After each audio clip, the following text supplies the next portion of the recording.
Hello everyone, this is Gobind Singh Negi and welcome to my channel Economics with Gobind sir. So student, today we are going to discuss the another important topics that is called agricultural marketing. Hindi में इसे बोलते हैं कृषि विपणन। नाम आपने बहुत सुना होगा एग्रीकल्चरल मार्केटिंग। एग्रीकल्चरल मार्केटिंग का मतलब क्या होता है? तो क्या बोलेंगे हम? अ प्रोसेस ऑफ इन्वॉल्व, क्या क्या चीज़ आएगा इसके अंदर? असेंबलिंग, चीज़ों को इकट्ठा करना, स्टोरेज, जहाँ पर चीज़ों को रखा जा सका, प्रोसेसिंग, जो भी प्रोडक्शन प्रोसेस के दौरान होता है, ट्रांसपोर्टेशन, चीज़ों को एक जगह से लेकर दूसरी जगह ले जाना, पैकेजिंग, उस चीज़ों को पैकेट के हिसाब से पैकिंग भी करना, ग्रेडिंग भी करना, और डिस्ट्रीब्यूशन करना, किसको? Different agricultural commodities across the country.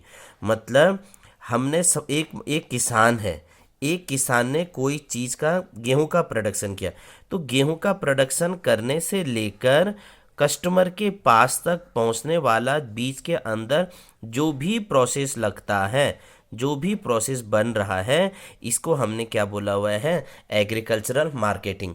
हम तो ये देखते हैं कि हमारे पास चीज़ें आया है, लेकिन वो चीज़ें आने से पहले और बोने से के बीच का जो भी प्रोसेस वगैरह होगा, that is called agricultural marketing. अब एग्रीकल्चरल मार्केटिंग तो ये है, इसको बढ़ावा देने के लिए सरकार के द्वारा क्या क्या कदम उठाए जाते हैं। तो that is a measures by government to improve agricultural marketing. सरकार के द्वारा क्या क्या कदम उठाए गए हैं? तो सरकार ने सबसे पहले कर रखा है that is a regulated marketing. Regulated marketing का मतलब ये हो गया कि सरकार क्या करता है, मंडी वगैरह लगाती है, अलग अलग जगह में जाकर किसानों को बोला जाता है कि आप ये प्रोडक्ट वहाँ पर बेच दीजिए। यानी किसी किसान ने थोड़ा बहुत फसल हुआ, उसने अपने लोकल मार्केट में अपना 4-5-10 किलोमीटर के एरिया के अंदर गया और वहाँ पर चीज़ों को बेच दिया है।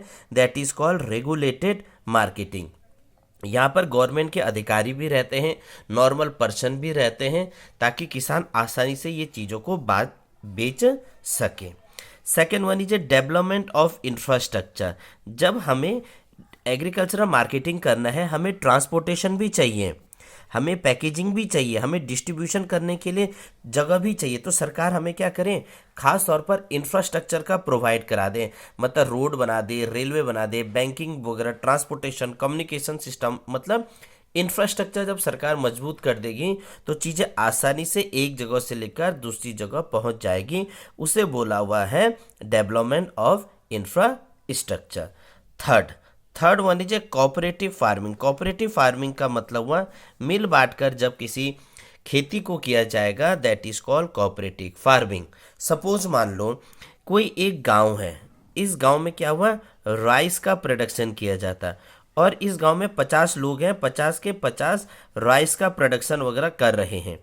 तो जो खरीदने वाला आएगा तो वो अपने हिसाब से दाम बोलेगा, क्या पता इनका जो दाम सेट कर रखा है इससे भी कम दाम पे इन्हें मिल जाए। इस वाले ने बोला मैं 20 रुपये किलो के हिसाब से दूंगा, इस वाले ने बोला मैं 22 रुपये किलो के हिसाब से दूंगा, इस वाले ने बोला मैं 25 के हिसाब से दूंगा, और पता चला इस वाले ने, लास्ट वाले ने बोल दिया साहब मैं 15 रुपये किलो के हिसाब से आपको दे दूंगा। तो जो खरीदने वाला है वो तो 15 रुपये के हिसाब से खरीद देगा। तो इससे क्या हुआ, औरों को कोई बेनिफिट्स नहीं मिलता है। तो कोऑपरेटिव फार्मिंग में क्या है, इन अभी ऐसा बोल देंगे कि भैया एक दाम सेट करके रखेंगे, इसमें बार्गेनिंग पावर भी रह जाती है कि भैया इससे नीचे नहीं बेचना है चीज़ों को। That is called cooperative farming. आपसी सहयोग के साथ जब चीज़ों का प्रोडक्शन करते हैं तो उसे हमने बोला है cooperative farming. Last one is that is A policy. सरकार के द्वारा क्या क्या पॉलिसी निभाई गई है कि इस एग्रीकल्चरल मार्केटिंग को ठीक करने के लिए। तो सरकार ने क्या किया, बफर स्टॉक बना दिया कि भैया जब चीज़ें ज़्यादा हो गई है, फसल ज़्यादा हो गया, उसको रखने के लिए, उसको स्टोर करने के लिए हमारे पास क्या आ गया, बफर स्टॉक, जहाँ पर इन चीज़ों को स्टोर करके रखा जाए। Second that is A MSP. सरकार ने प्रोडक्शन करने से पहले ही चीज़ों की एमएसपी को सेट कर दिया जाता है। न्यूनतम समर्थन मूल्य, minimum support price. Minimum support price का मतलब ये हुआ कि किसान का फसल अगर बिक गया, अच्छा दाम पे बिक गया, वेल एंड गुड, नहीं तो कोई ना कोई एक दाम पे सरकार प्रोडक्शन होने से पहले एक रेट सेट कर देती है कि भाई बिकेगा वेल एंड गुड, नहीं बिकेगा तो हम आपका फसल एटलीस्ट ले लेंगे। That is called minimum support price, न्यूनतम समर्थन मूल्य। And the last one is that is called public distribution system, PDS। Public distribution, जिसको हम कॉमन नाम पे बोलते हैं सरकारी सस्ते राशन गल्ले की दुकान वाला, मतलब राशन की दुकान जो गवर्नमेंट के द्वारा, जहाँ पर क्या कहते हैं नॉर्मली तौर पर सरकार के द्वारा सब्सिडी के रेट पर चीज़ों को बेचा जाता है। जैसे मिलता है गेहूं मिलता है, चावल वगैरह मिल जाता है, पहले चीनी वगैरह मिलते थे, केरोसिन ऑयल वगैरह मिलते हैं, बीच बीच में कभी नमक वगैरह भी मिल जाता है, दाल वगैरह भी मिल जाता है, अलग अलग स्टेट में अलग अलग है। तो जब सरकार राशन की दुकान पे चीज़ों को बेचती है तो उसे बोला हुआ है PDS।